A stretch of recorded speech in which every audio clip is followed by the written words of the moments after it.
Quand on se lance dans l'apprentissage d'une langue étrangère, il se peut qu'on sache absolument rien de celle-ci. Il y a toujours un moment où on part de zéro et on a un peu peur d'être mal reçu si on demande à ceux qui savent. Je sais de quoi je parle, j'ai commencé le japonais et quand je vois comment certains pensent avoir la science infuse, ça donne pas vraiment envie de leur poser des questions. Parfois, ça peut même être un motif d'abandon prématuré de ce qui aurait pu être un bel apprentissage.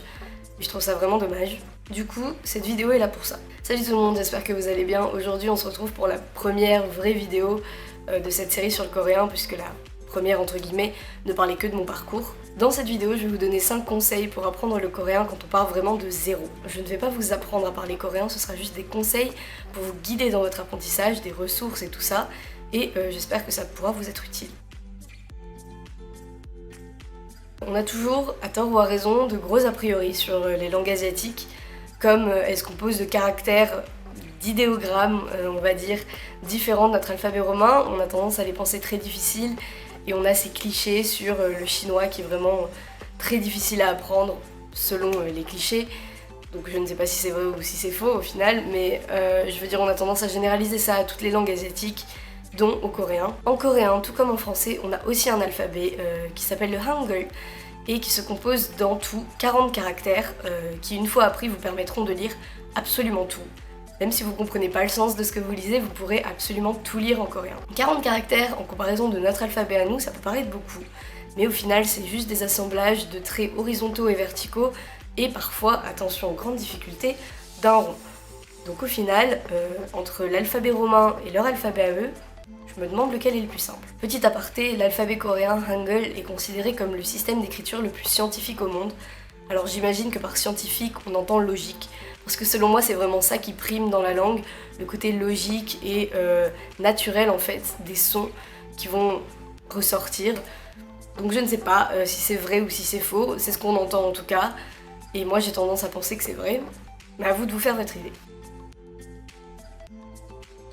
Avant même de vous lancer dans l'apprentissage du Hangul, je vous conseille d'être un petit peu renseigné sur son histoire. Je vous dis pas qu'il faut absolument tout savoir sur la création du Hangul, mais savoir quelques petits trucs sur comment il a été créé pourra vous aider non seulement dans l'apprentissage de la langue, mais aussi dans l'apprentissage, dans la compréhension de la culture coréenne en général. Je vous mets donc quelques ressources en barre d'infos, différents liens, et aussi le nom d'un web drama.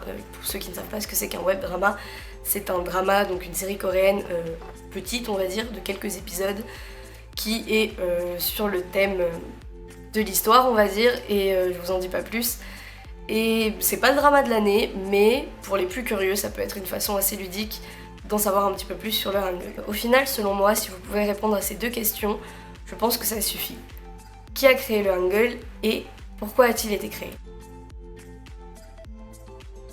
Le Hangul, c'est la base du coréen, vous pouvez pas vous lancer dans votre apprentissage de la langue sans savoir le lire. Si vous apprenez seul et que vous n'avez pas la chance d'avoir quelqu'un de natif ou qui parle parfaitement coréen pour vous aider dans la prononciation, je vous conseille de passer par des supports vidéo ou audio. La prononciation, il n'y a que par le biais de la vidéo que vous allez réussir à l'assimiler, et même si les sites peuvent être vraiment très intéressants pour apprendre comment écrire le Hangul, pour la prononciation, fiez-vous à des vidéos de préférence de personnes coréennes. C'est pas du racisme, mais quand on apprend une langue, c'est logique de se fier plutôt à des personnes natives plutôt que des bilingues, voire pas parfois, quand on voit les vidéos pour apprendre le coréen sur internet. Donc, fiez-vous à des natifs et à un support vidéo. En barre d'infos, je vous mets donc la chaîne Cours de coréen qui est vraiment super à ce niveau-là. Ils ont fait 4 vidéos sur l'apprentissage du Hangul qui sont vraiment très complètes et très détaillées, donc je vous invite à aller voir toutes ces vidéos là et même à regarder le reste qui est vraiment très intéressant. Ensuite je vous mettrai quelques liens pour apprendre à écrire et former des syllabes en coréen, ainsi qu'à apprendre à écrire dans le bon ordre les lettres, donc à bien tracer les traits. J'ai tendance à croire que c'est pas vraiment important de bien savoir tracer les traits, l'important c'est juste de savoir reconnaître ce que vous avez écrit, mais bon, y en a qui disent que c'est mieux d'apprendre de cette façon là, donc allez voir si ça vous intéresse. À parté, à savoir qu'en coréen, il y a beaucoup de mots étrangers, donc anglais notamment, mais aussi français, qu'on écrit en Hangul, donc on peut même tout écrire en Hangul au final. Mais pour vous mettre au défi, je vous laisse une petite liste de mots, donc soit sur l'écran, soit en barre d'infos, pour voir si vous arrivez à reconnaître tout ça. Je vous l'accorde, parfois c'est pas très évident.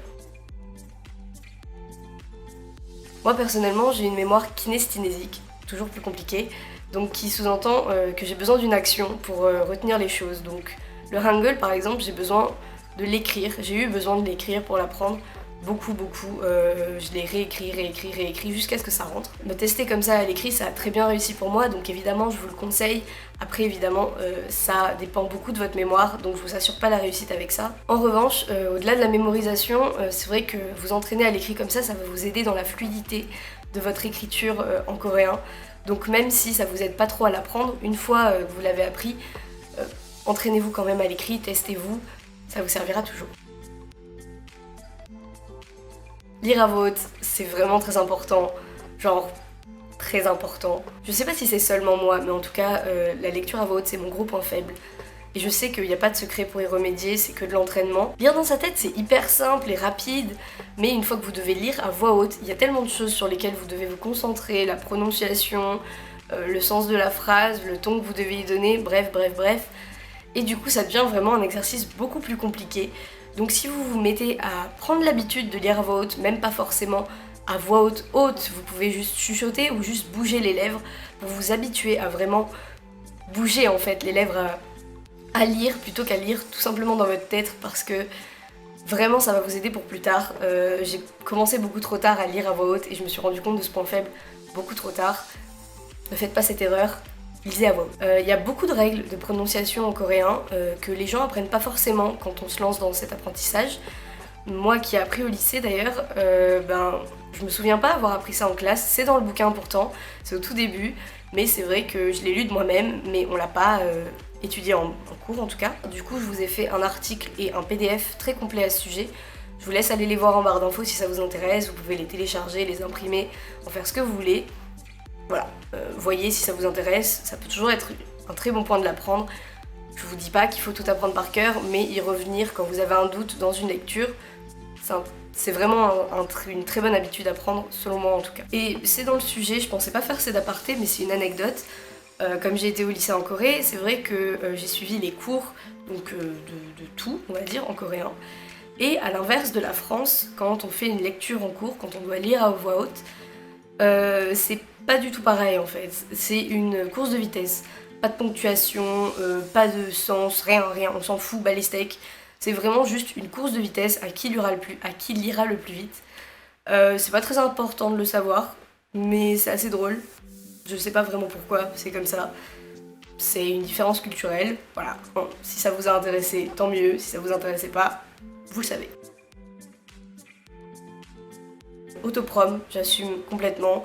Mais bon, c'est le lieu et le moment d'en parler, donc voilà. J'ai créé un site, enfin blog, qui s'appelle avec beaucoup d'originalité Cours de coréen. Ça va être assez en lien avec cette série de vidéos justement, c'est juste des petits articles, des petites choses que je peux vous donner en plus, des conseils, des ressources pour apprendre le coréen par vous-même en autodidacte, parce que je sais que c'est pas facile. J'ai déjà posté 2 leçons je crois, une sur le Hangul et une sur les changements phonétiques dont je parlais tout à l'heure.